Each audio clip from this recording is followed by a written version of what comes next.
Good morning. Gyanodaya classes में आप सभी बच्चों का स्वागत है। जैसा कि आप सभी लोगों को ज्ञात है कि हमारे बोर्ड की परीक्षा स्टार्ट है और प्री बोर्ड परीक्षा टाइम टेबल भी जारी हो गया था। उसी के अनुसार कक्षा 10 और 12 की प्री बोर्ड परीक्षाएं स्टार्ट है। अच्छा, हम बता देते हैं कि प्री बोर्ड परीक्षा का मतलब क्या है। प्री बोर्ड परीक्षा का मतलब यह है कि आपकी तैयारी क्या है। इस प्री बोर्ड परीक्षा में ना तो आपका मेन परीक्षा में नंबर जुड़ते हैं, एनुअल एग्ज़ाम एनुअल रिजल्ट पर कोई फर्क नहीं पड़ता, और दूसरी बात है इस पे आपको अपना टेस्ट देना है, आईक्यू टेस्ट। मतलब आपका आंतरिक कितना आप तैयार हैं, सब्जेक्ट कितनी आपकी मजबूत है, मजबूती के साथ साथ आपके लिखने का तरीका, आप कितना बेहतर लिखते हैं, है ना, और कितना बेहतर आप कर सकते हैं, आपकी स्पीड, आपकी एक्यूरेसी, आपका मतलब जो भी एग्ज़ाम में ज़रूरी है। यह प्री परीक्षा का मतलब यही है कि परीक्षा मेन एग्ज़ाम से पहले आपका रिहर्सल है, आपका टेस्ट ये चल रहा है। तो कोशिश आप ये करें कि आप 100% तैयार करके चलें। एमपी गवर्नमेंट की ये रेगुलेशंस है, ये रूल है कि आपसे यदि कोई क्वेश्चन बन नहीं रहा या फिर किसी क्वेश्चन का सटीक आंसर आप कर नहीं पा रहे हैं, तो उस सटीक आंसर से आप वंचित नहीं रहेंगे। आप जो क्वेश्चन कह रहा उससे कुछ रिलेटिव या कुछ से कुछ संबंधित आप बना करके आंसर लिखें। यदि आपसे नहीं बन रहा है तो की बात है। तो इसलिए आप बेहतर ढंग से तैयारी करते रहें, चलते रहें, और हमारी ये शुभकामनाएं हैं, आशीर्वाद है कि आप बेहतर ढंग से तैयारी करेंगे, 100% रिजल्ट की ओर चलेंगे। ये नया साल नई खुशियाँ लाएगा आपके लिए। तो चलते हैं, स्टार्ट करते हैं। सांख्यिकी। सांख्यिकी क्या है? सांख्यिकी है जो डेटा होते हैं। डेटा मतलब जो हमारे पास जानकारियां हैं उसका वर्गीकरण, क्लासिफिकेशन मतलब उसका कलेक्शन, संग्रहण। अब ये मतलब ये करने का और रिप्रेजेंटेशन करने का मतलब उसको किसी के सामने व्यक्त करने का एक तरीका है। और इस तरीका में यदि इस तरीके को हम अपनाएं तो सांख्यिकी यही इसी को सांख्यिकी कहेंगे। वर्गीकरण, प्रस्तुतिकरण और क्लासिफिकेशन और रिप्रेजेंटेशन और कलेक्शन यानी संकलन, जो दूसरों के सामने हम बेहतर ढंग से बता सकें, वही तरीका हमारा सांख्यिकी है। तो चलिए थोड़ा शुरू करते हैं। सांख्यिकी में पहले तो है समांतर माध्य, फर्स्ट टाइम पे है समांतर माध्य सांख्यिकी में है। तो सांख्यिकी को हम देखते हैं और स्टार्ट करेंगे।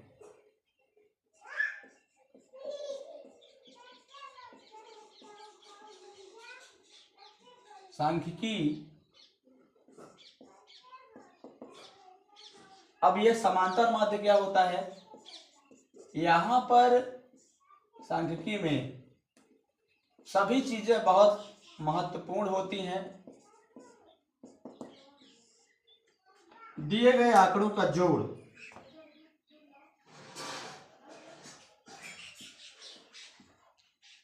समांतर माध्य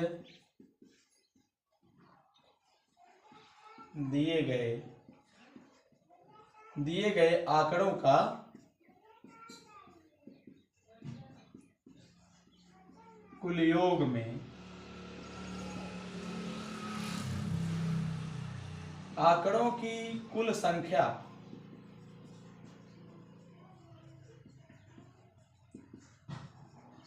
का भाग देने से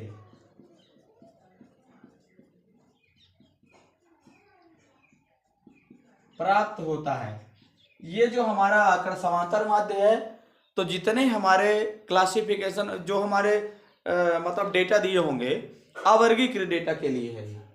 सामान्य परिभाषा यही है, समांतर माध्य है अवर्गीकृत डाटा के लिए।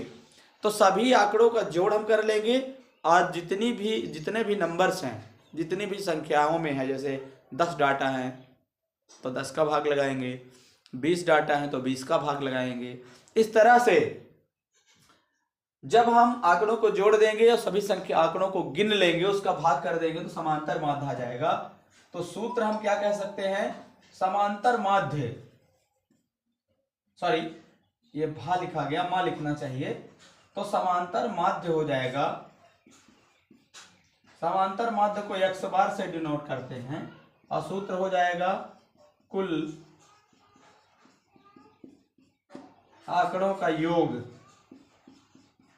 बटे कुल आंकड़ों की संख्या। ये हमारा हो जाएगा हिंदी से। और मैथमेटिकल फॉर्म में कहें तो कुल आंकड़ों का जोड़ sigma F X upon sigma F होगा। ये बारंबार था। अब हम कह दें कि वर्गीकृत आंकड़ों को सिग्मा एफ अपान सिग्मा, अब ये तो मतलब क्या है, सभी आंकड़ों का जोड़ बटे सभी आंकड़ों की संख्या है। अब एफ क्या है हम यहाँ पे देख लेते हैं। एफ है बारंबारता, क्या है, बारंबारता। और एक्स क्या है, वर्ग चिन्ह है, वर्ग चिन्ह। अब ये क्या है, बारंबारता जितनी बार आए, जैसे मान लीजिए कह दिए कि कोई संख्या 10 बार आ रही है तो उसकी बारंबारता 10 हो जाएगी। अब वर्ग चिन्ह क्या होता है, वर्ग चिन्ह का सूत्र होता है उच्च सीमा, अरे सॉरी, यदि हम अवर्गीकृत आंकड़ा के लिए लिखें तो x एक बारंबारता के साथ हो उच्च सीमा प्लस निम्न सीमा बटे 2 होता है, बारंबारता x होती है। अब हम यदि वर्गीकृत आंकड़ा के लिए निकालें, ये अवर्गीकृत आंकड़ा के लिए है, अवर्गीकृत ही हमारे साथ चलता है।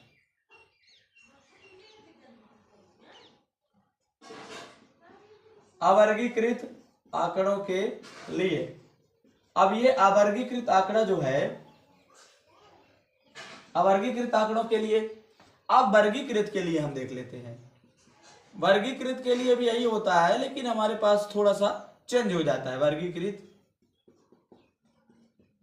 आंकड़ों के लिए, वर्गीकृत आंकड़ों के लिए यही होता है x bar equal to sigma F X upon sigma F होता है, लेकिन f का मतलब बारंबारता ही होगी। यहाँ पे x का f का मतलब बारंबारता होगी, लेकिन ये जो x है ये वर्ग चिन्ह होगा। और ये वर्ग चिन्ह का सूत्र हो जाएगा कितना, वर्ग चिन्ह हो जाएगा उच्च सीमा प्लस निम्न सीमा में बटे में 2 का भाग लगाएंगे तो ये x निकलेगा, वर्ग चिन्ह निकलेगा। और हम क्या करेंगे, यही f और x का मल्टीप्लाई करके प्लस कर दें तो हमारा क्या आ जाएगा, और ये सिग्मा एफ एक्स आ जाएगा। और क्या हो जाएगा, सिग्मा एफ एक्स पूरा लिख देते हैं, x थोड़ा छोटा सा लिखा था,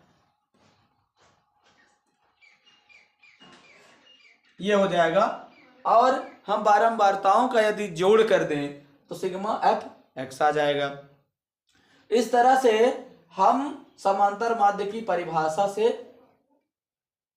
अब हम क्या करते हैं, समांतर माध्य के गुण और दोष लिखते हैं।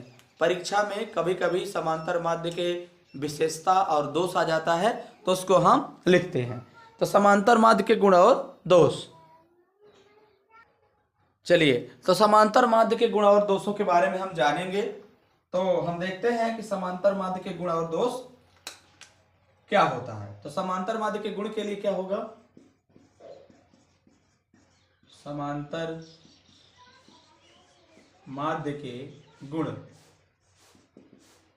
तो गुण के बारे में क्या कहेंगे कि समांतर माध्य जो हमारा होता है यह समझने में और गणना में दोनों में आसान होता है। तो क्या हो जाएगा, यह समझने व गणना करने में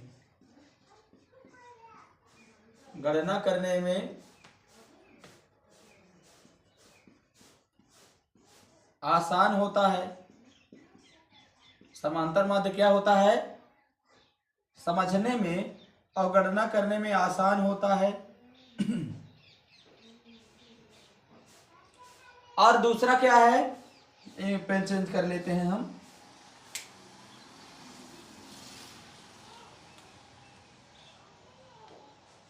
ये ले लेते हैं। दूसरा क्या है,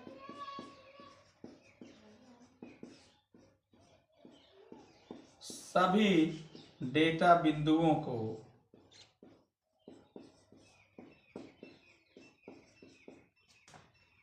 महत्व देता है। कभी कभी ये पूछ देता है बोर्ड, इसलिए मैं लिखा रहा हूं। और तीसरा है, डाटा को, आंकड़ों को श्रेणीबद्ध नहीं करना पड़ता।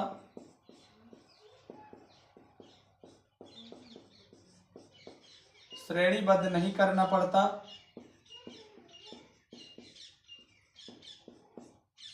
और 4 नंबर क्या है, अब देखिए डाटा जो है तो हमारे पास होता है ना।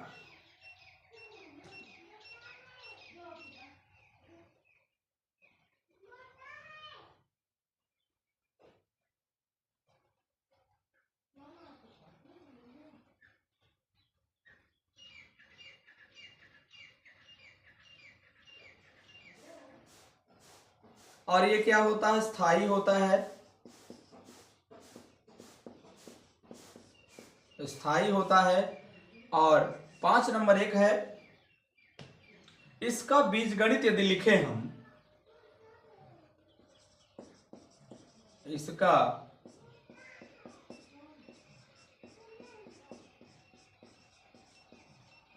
इसका बीजगणितीय जो संचालन है तो संभव है।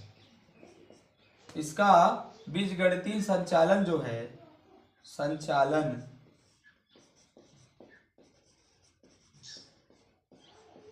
संभव है। इस तरह से समांतर माध्य के गुण हो गए। अब चलिए समांतर माध्य के दोष देखेंगे। थोड़ा हम इरेज कर लेते हैं, ये हम परिभाषा इरेज कर लेते हैं। आप वीडियो को रिवाइंड करके देख सकेंगे। और हम क्या करें, थोड़ा इरेज करके फिर करते हैं। चलिए तो समांतर माध्य के दोष देख लेते हैं। समांतर माध्य के मुख्य दोष क्या होंगे, समांतर माध्य के मुख्य दोष होंगे कि यह अत्यधिक मूल्यों से प्रभावित हो जाता है।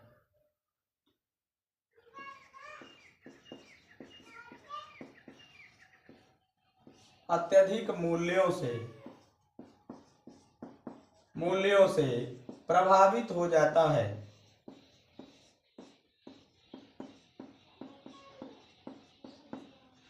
और दूसरा यदि कहें मूल्यों से प्रभावित हो जाता है, जैसे मान लीजिए कि छोटा मान बड़ा मान से ज्यादा डिस्टर्ब हो जाता है फिर। और ये क्या करता है, अवास्तविक मान जो होते हैं,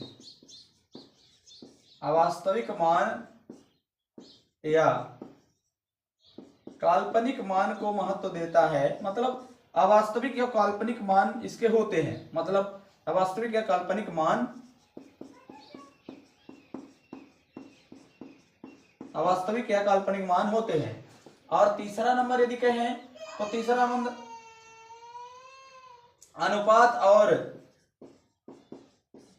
अनुपात व दरों के लिए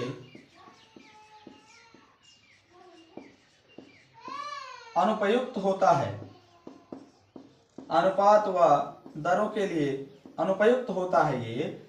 और क्या है, हम जैसे ही मानों को निकालते चले, देखते चले, यदि हम इसको देख करके गणना करना चाहें, निरीक्षणों से गणना संभव नहीं है। निरीक्षणों से गणना संभव नहीं है। निरीक्षणों से गणना संभव नहीं है। और ये क्या हो जाएगा, सभी डेटा के लिए क्या होगा, जितने डाटा हैं सभी डाटा के लिए संभव नहीं होगा। सभी डाटा के लिए संभव नहीं है। सभी डाटा के लिए संभव नहीं है। और ये क्या करता है, पूरी जानकारी भी नहीं देता। तो ये क्या हो जाएगा, पूरी जानकारी प्रदान नहीं करता,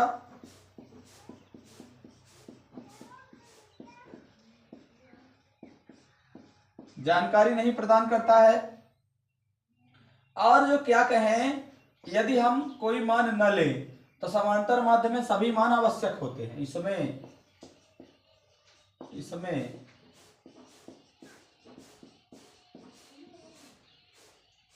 सॉरी, इसमें लिख दिया तो समांतर माध्य लिखने की जरूरत नहीं है।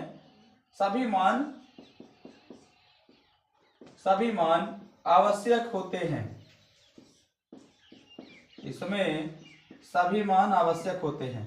इस तरह से क्या हो जाएगा, ये समांतर माध्य के दोष हो जाएंगे। हम यदि कहना चाहें कि यदि समांतर माध्य से किसी भी प्रकार का क्वेश्चन आता है तो आप कर सकेंगे। परिभाषा क्या हो जाएगी, कुल आंकड़ों का जोड़ बटे कुल आंकड़ों की संख्या होती है। कुल आंकड़ों के जोड़ में आंकड़ों की संख्या का भाग लगाने से समांतर माध्य प्राप्त होता है, ये लिखेंगे। फिर क्या करेंगे, समांतर माध्य के कुछ गुण होते हैं और समांतर माध्य के कुछ दोष होते हैं, ये हम करेंगे। यदि सेशन अच्छा लगा हो तो लाइक करें, अपने दोस्तों तक शेयर करें, कमेंट में बताएं कि आपको किस सब्जेक्ट में कोई प्रॉब्लम है, या मैथ में किस टॉपिक में कोई प्रॉब्लम है, किस चैप्टर में, किस एक्सरसाइज में क्या प्रॉब्लम है। क्योंकि हम रिवीजन बैच स्टार्ट किया है, रिवीजन चल रहा है हमारा। तो यदि आप किसी भी सब्जेक्ट में कंफ्यूज हैं या फिर जानकारियाँ नहीं मिली है तो हम आपको सलूशन प्रोवाइड कराएंगे, एक्सप्लेनेशन प्रोवाइड कराएंगे। और अपने दोस्तों तक आप शेयर करते रहें, सब्सक्राइब कर दें और लाइक कर दें। तब तक के लिए हम मिलते हैं नेक्स्ट सेशन में, नेक्स्ट वीडियो के साथ, नई एनर्जी के साथ, नए उत्साह के साथ, नई ऊर्जा के साथ। और हम क्या करेंगे, एक्सरसाइज 13.1 स्टार्ट करेंगे, जिसमें समांतर माध्य वर्गीकृत और अवर्गीकृत है। दोनों वर्गीकृत और अवर्गीकृत दोनों को हमने समझा दिया है। आप कोशिश करें और क्वेश्चन को कर सकते हैं। तब तक के लिए जय हिंद, जय भारत।